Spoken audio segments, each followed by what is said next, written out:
Hello students, स्वागत है आपका आईसीटी वर्चुअल क्लासेस में। मैं हूं कविता, आपकी बायो टीचर। उम्मीद करती हूं आप सभी अच्छे होंगे और स्वस्थ होंगे।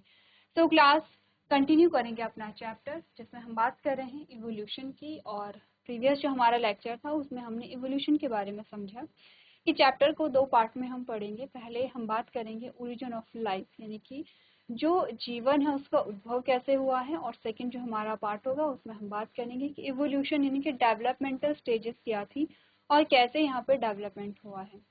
तो अभी तक इवोल्यूशन के बारे में हमने इतना समझा है कि यहाँ पर अगर हम बात करें कि 20 बिलियन ईयर एगो, यानी कि 20 बिलियन ईयर पहले तक कि अगर हम बात करें कि वहाँ पे जब टाइम जो था t=0 था, यानी कि टाइम नहीं था, टाइम एग्जिस्ट नहीं करता था।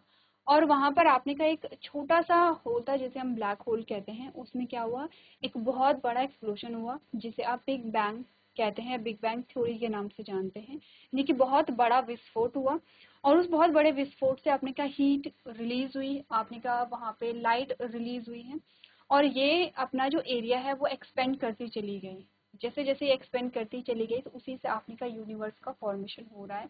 ये जो एक्सप्लोजन हुआ है या जो ये आपने का विस्फोट हुआ है, जिसकी वजह से ये अपना जो ये जो एक्सपेंड करता चला जा रहा है, यानी कि अपने एरिया को बढ़ाता चला जा रहा है, एक्चुअली में वो अभी भी जो एक्सपेंड है वो अभी भी हो ही रहा है। ठीक है, तो आपने कहा कि इसी से क्या होता है, यहाँ पर आपके जो सोलर सिस्टम है उसका फॉर्मेशन हुआ, गैलेक्सीज जो है उसका फॉर्मेशन हुआ, आपके अर्थ का फॉर्मेशन हुआ है, और यहीं से जो लाइफ है, लाइफ की शुरुआत होती है।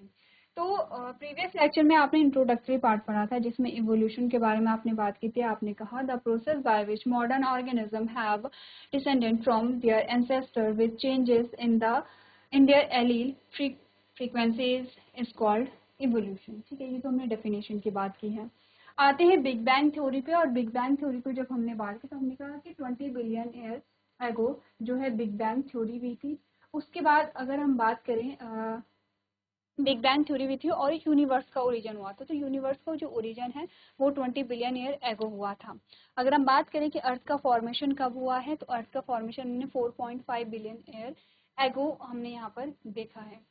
तो इस प्रकार से हमने कुछ चीज़ें देखी थी, जैसे कि जो फर्स्ट साइन ऑफ लाइफ है वो कब हुआ था, जैसे कि फर्स्ट मैक्रो मॉलिक्यूल जो है वो यहाँ पे कब था, जैसे कि फर्स्ट सेल जो थी वो अर्थ पे कब इवॉल्व हुई थी, या वो अर्थ पे कब यहाँ पे आई थी। तो ये सारी चीज़ें आपने यहाँ पे बात की है। प्रीवियस लेक्चर में आपने जो समझा, आपने कहा the big bang theory is the most accepted theory regarding the origin of life on earth and different forms of life in it. हमने कहा कि अगर हम जीवन के उद्भव से संबंधित थ्योरीज को देखें तो सबसे एक्सेप्टेबल जो थ्योरी है वो है यहाँ पे ओरिजिन ऑफ लाइफ, यानी कि जीवन का उद्भव। ठीक है, इसमें कहा गया है according to the theory the universe is a result of a huge explosion, यानी कि जो यूनिवर्स है वो किसका रिजल्ट है, या फॉर्मेशन ऑफ यूनिवर्स है वो किसका रिजल्ट है, बहुत बड़े विस्फोट का एक रिजल्ट है। Which occurs 20 billion year ago, जो कि 20 बिलियन ईयर पहले यहाँ पे हुआ था। It takes another 10 billion year for the origin of the earth. ठीक है, क्योंकि हमने क्या कहा था कि अर्थ का जो फॉर्मेशन है वो कब हुआ है, 4.5 बिलियन ईयर एगो। तो कितना डिफरेंस है 20 में और 4.5 में। It grew and the living conditions like the temperature and atmosphere stabilized. It is believed that the first form come into existence on Earth around 2000 million years ago. Next हमने कहा even though there is no clear picture of evolution of the first living cell, it is assumed that the first cell originated from the non-cellular molecules. आपने कहा अभी तक हमारे पास ऐसा कोई evidence नहीं है, कोई प्रूफ नहीं है जिससे हम ये कह सके कि हाँ लाइफ का ओरिजिन इसी से हुआ है और यही सीक्वेंस था। लेकिन अज्यूम किया गया है कि यहाँ पे जो लाइफ ओरिजिनेट हुई है वो किससे हुई है, फ्रॉम नॉन सेलुलर मॉलिक्यूल से। This is called this cell is divided to form more of them. इसी सेल में डिवीजन हुआ है, यानी कि वो जो सेल रही होगी और उसी से सारे जो लाइफ है उसका फॉर्मेशन हुआ है। The evolving cell had a few characteristics features which help them to survive. जो इवॉल्विंग सेल थी वो सेल जिसमें ग्रोथ हो रही थी उसमें कुछ फीचर्स थे जिसने कि यहाँ पे हेल्प की सेल को अडॉप्ट करने के लिए और सेल को इवॉल्व करने के लिए। Features include the ability to trap the light energy. क्या थी, लाइट एनर्जी को ट्रैप करना या लाइट एनर्जी को एब्जॉर्ब करना, and derive energy from it and the oxygen releasing capacity, oxygen को रिलीज करने की जो कैपेसिटी है सेल की। लेकिन ये बहुत बाद की बात कर रहे हैं। एक्चुअली में ऑक्सीजन रिलीजिंग सेल्स जो है वो बाद में बनी हैं। पहले तो आपने कहा कि फोटोसिंथेसिस नहीं होती थी। पहले हमने कहा कि जब फोटोसिंथेसिस की बात करें या न्यूट्रिशन की बात करें तो ऑटोट्रॉफ और हेटेरोट्रॉफ हमने बात की। हमने कहा ऑटोट्रॉफ भी दो टाइप के होते हैं, chemo autotroph and photo autotroph. Actually में फोटो ऑटोट्रॉफ से पहले कीमो ऑटोट्रॉफ आए थे, जो केमिकल्स से अपना फूड क्या करते थे, प्रिपेयर करते थे। और एक और चीज की, यहाँ पे ऑटोट्रॉफ से पहले ही हेटेरोट्रॉफ आए थे।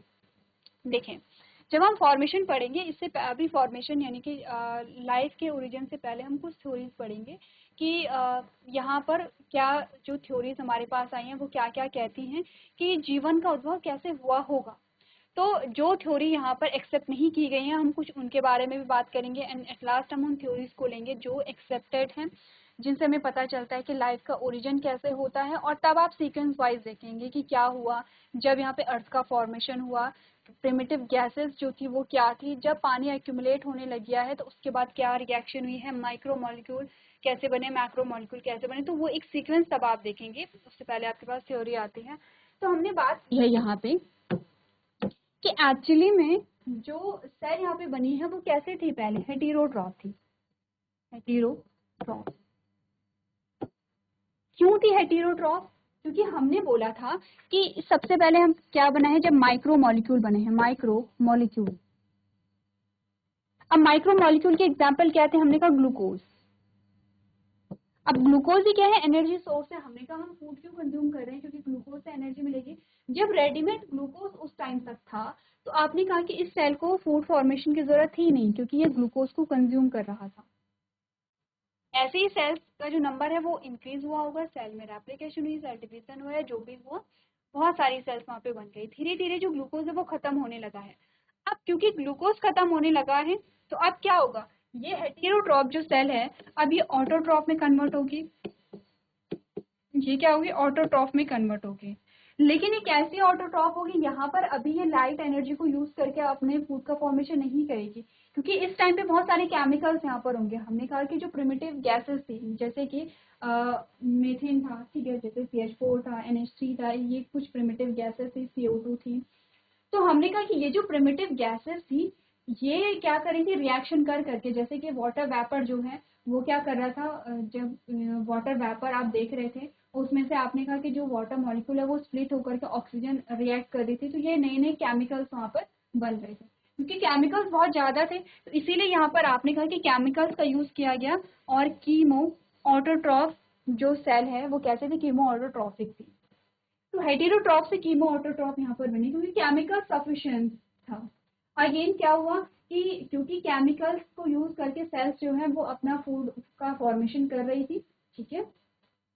और धीरे धीरे सेम चीज, जैसे ग्लूकोज के साथ ही सेम चीज केमिकल्स के साथ भी होंगी कि अब केमिकल्स भी धीरे धीरे कम पड़ने लगे, क्योंकि सेल्स जो है वो बढ़ती चली जा रही है। ऐसा नहीं है कि एक सिंगल सेल थी उसने सारा ग्लूकोज खा लिया, ऐसा पॉसिबल है? ऐसा पॉसिबल नहीं है, क्योंकि आपने का अर्थ एक बहुत बड़ा रीजन है, ठीक है, बहुत बड़ा भूभाग है।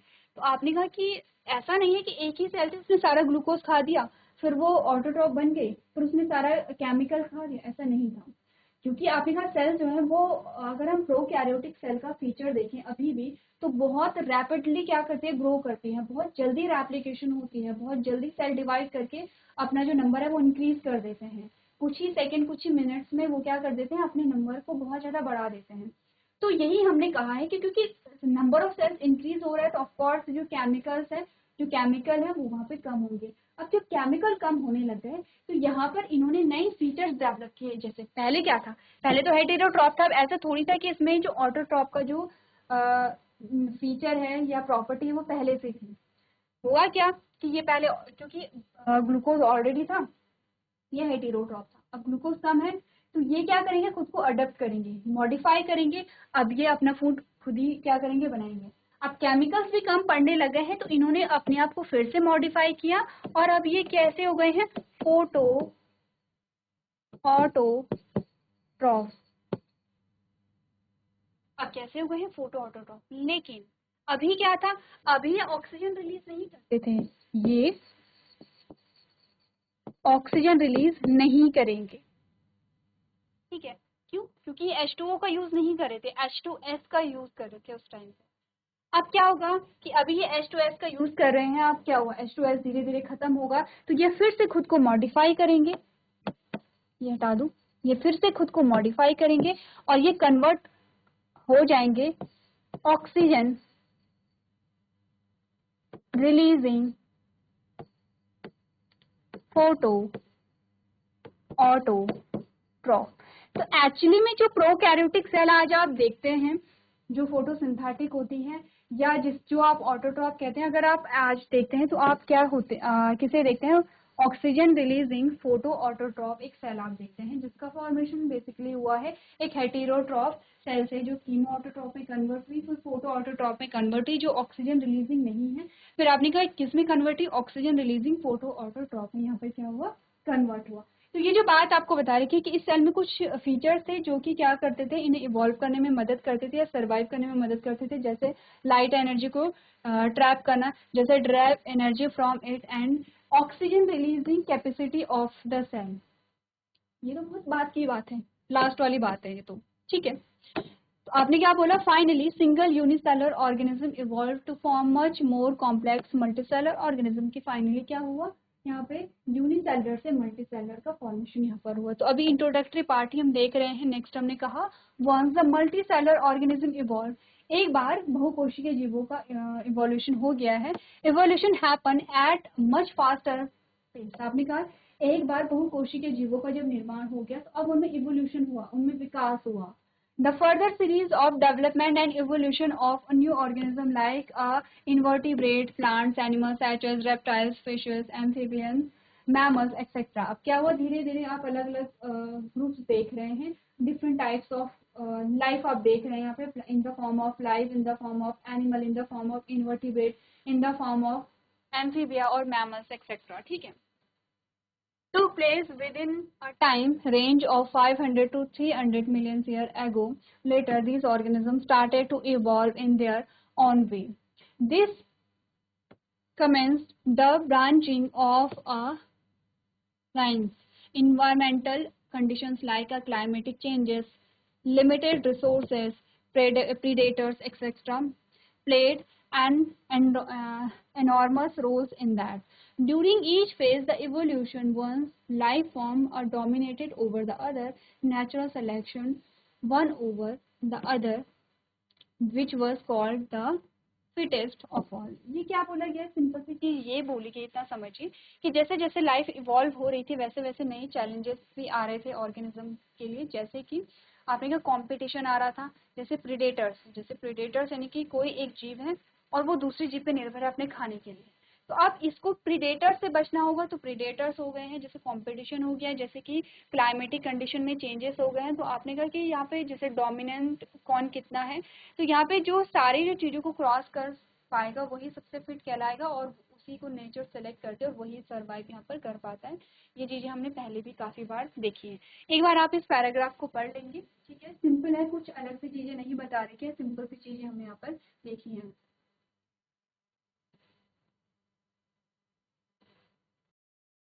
चलिए आगे बढ़ते हैं। यहाँ पे नेक्स्ट है फ्लो के बारे में बोला गया, आपने कहा the flow of evolution of animals begin with the jawless fishes. अब ये जो पॉइंट्स है आपके, ये आपके लिए तब बेनिफिशियल है जब आप थोड़ा सा चीजों को समझ ले, तो इसे अभी हम स्किप करेंगे, ठीक है।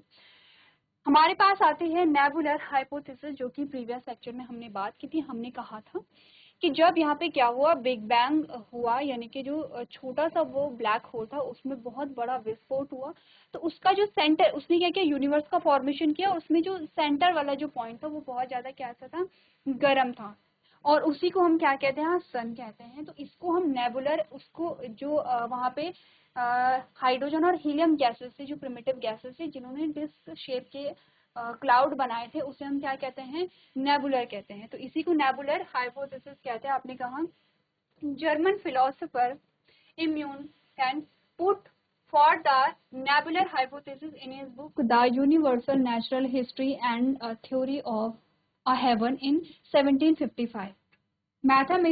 Mathematician prefer a Simon replace or remind the hypothesis in 1796। तो पहली hypothesis 1755 में हुई है, फिर री-एग्जामिन जो हुआ है वो 1796 में हुआ है। The hypothesis suggested that the planets were molded from the clouds of gases materials associated with the young son. तो आपको यही बोला गया कि एक ब्लैक होल है जिसमें क्या हुआ, आपने का बहुत बड़ा विस्फोट हुआ है और वो एक्सपेंड करता गया इस प्रकार से, लेकिन इसका जो सेंटर पार्ट था वो बहुत ज़्यादा हॉट था और यही क्या है यहाँ पे सन है, ठीक है, जो कि आज भी बहुत ज़्यादा क्या है यहाँ पे गर्म है।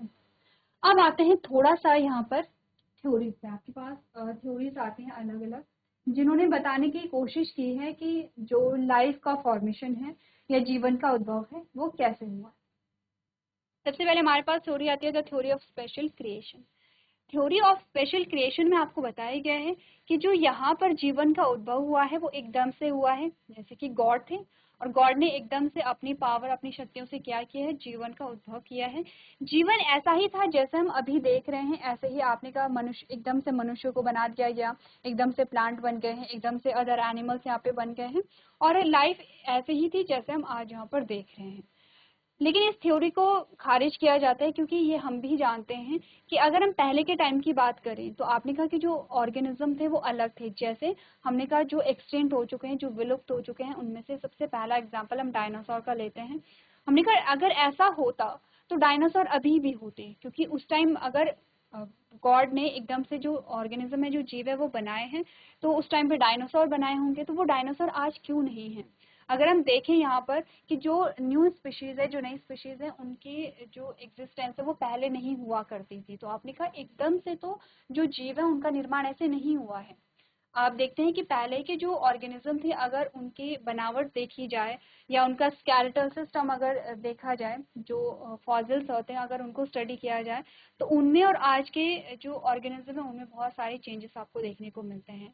तो क्या कहते हैं थ्योरी ऑफ स्पेशल क्रिएशन, आपने कहा था theory of special creation is a religious explanation for the origin of life. की ये क्या धार्मिक अवधारणा है किसके लिए, जीवन के उद्भव के लिए, stating that the divine being created the universe and all living organisms in their present form through the supernatural acts, not through a natural process or evolution। आपने कहा यहाँ पे कोई भी प्राकृतिक जो प्रक्रिया है वो नहीं है या इवोल्यूशन नहीं है, यहाँ पर एकदम से क्या होता है, जो जीव हैं उनकी उत्पत्ति यहाँ पर होती है।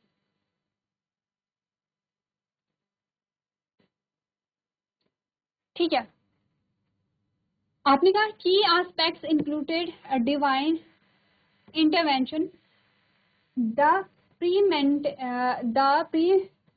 and unchanging nature of species, and belief that the life arose in its current forms simultaneously। तो यहाँ पर यही चीजें बोली गई हैं कि आपने कहा कि जो जीवन का उद्भव हुआ है वो एकदम से ऐसा तो नहीं हुआ है जैसा अभी आप देखते हैं, आपने कहा धीरे धीरे जो चीजें हैं वो इवॉल्व हुई हैं। This theory was widely accepted before the mid 19th century but was challenged by Charles Darwin and is not supported by the scientific evidence. तो आपने कहा कि पहले पहले इस थ्योरी को माना गया, लेकिन धीरे धीरे जैसे लोगों ने क्या क्या रिसर्च की, लोगों ने यहाँ पे स्टडी की, तो इस थ्योरी को फिर डिस्कार्ड कर दिया गया है। तो ऐसे और भी थ्योरीज आती हैं जिनके बारे में हम बात करेंगे यहाँ पर, एक बार आप लोग यहाँ पे पढ़ के आएंगे। तो आज के सेशन में हम इतना ही करेंगे, अभी तक क्लास में बने रहने के लिए आपका